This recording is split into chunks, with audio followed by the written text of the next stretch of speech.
Today is Monday, and we are doing my evolution of gaming.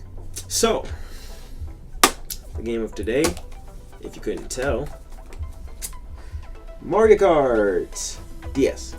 Really good game. Really had a good, freaking fun time trying to beat it and whatnot. Took me a while, honestly, but even longer on the Wii version, which we'll talk about later. But really good time. It's the basics of Mario Kart. Really, it's just you literally race, but obviously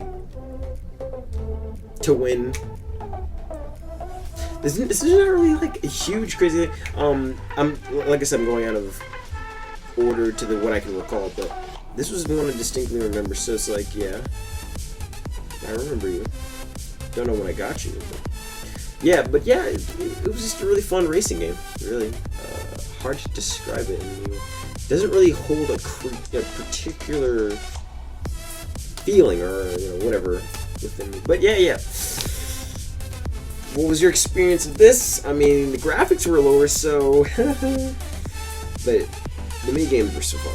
They're fun. I'm looking at the back. But yeah, not really much to talk about. I'm not even gonna lie. Tell me your experience with Mario Kart. Yeah, thanks for watching.